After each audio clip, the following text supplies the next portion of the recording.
Guys, if you like my videos, please hit the like button, subscribe to the channel, and turn on the notification bell. Before delving into this part, we recommend familiarizing yourself with the first and second parts of this story to stay up to date with all the events.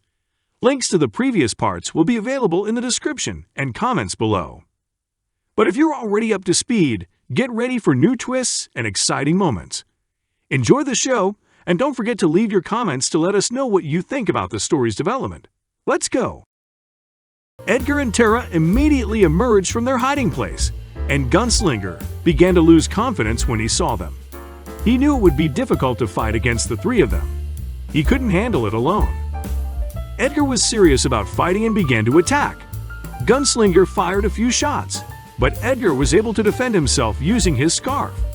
Tara threw her cards at Gunslinger, while Belle, from the top of the building, shot at him. Gunslinger couldn't dodge the attack and lost consciousness, falling to the ground. The robbers were delighted. Now they could take all the gold and run away from here. Belle came down to the guys, and they blew up the bank doors. Oh my God, how much gold is here? This would be enough for several lifetimes for each of them. Grr, grr, grr. Ruffs came to the rescue. He looked at the robbers and immediately recognized Edgar and Tara. Here's a mess. We've been waiting for these costumes for 2 days, and in the end, we were still recognized. The robbers were disappointed. Ruffs asked why they were helping this robber. Sheriff, you can't understand us. You're just a bank guard. You're being used as they please. But we want to live in luxury. It's better if you leave. Edgar replied.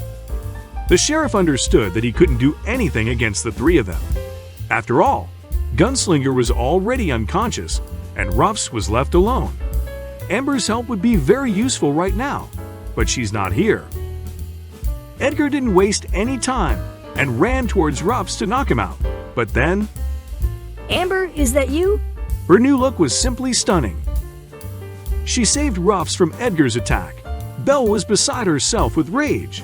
She had prepared and planned this robbery so much, but everything went wrong. Something had to be done urgently. Sheriff Ruffs ordered them to surrender immediately.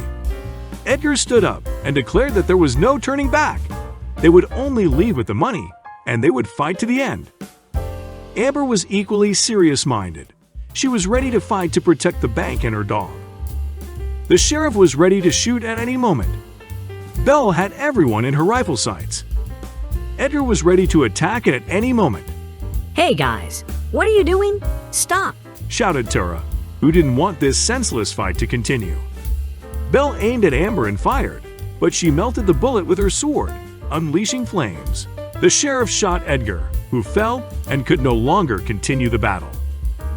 Belle aimed again and fired, but Amber cleverly jumped and in midair threw her sword at Belle's rifle, disarming her.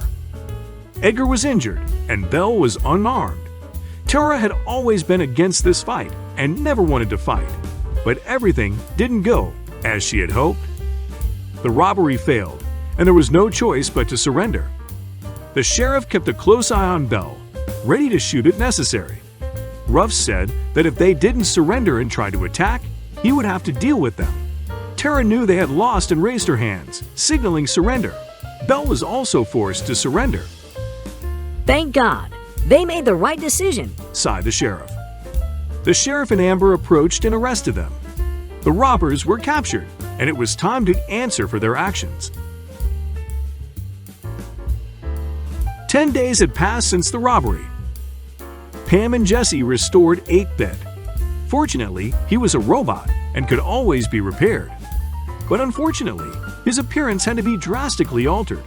Although his appearance became much cooler, Brawler remembered everything and held a grudge against Belle for what happened.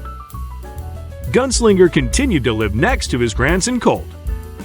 Edgar was recovering from his injuries and was able to walk again. Colette was angry with him for not telling her about his plans and for causing trouble.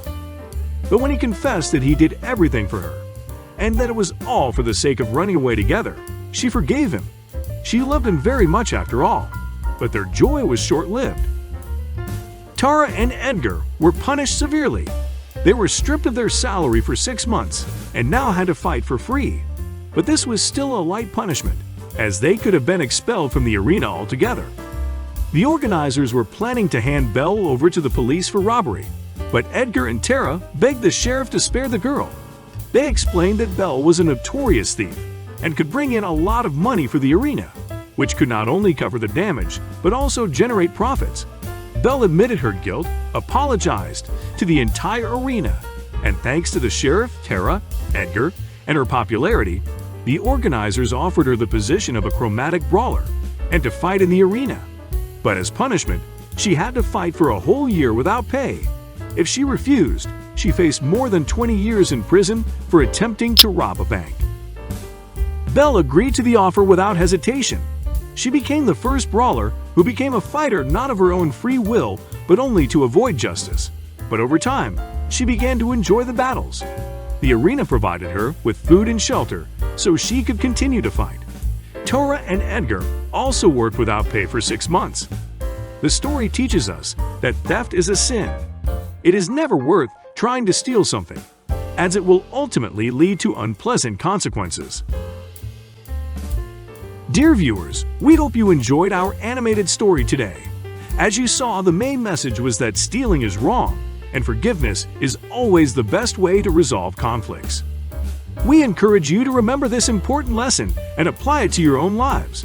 If you ever find yourself in a difficult situation, remember that honesty and forgiveness are the keys to finding a peaceful solution.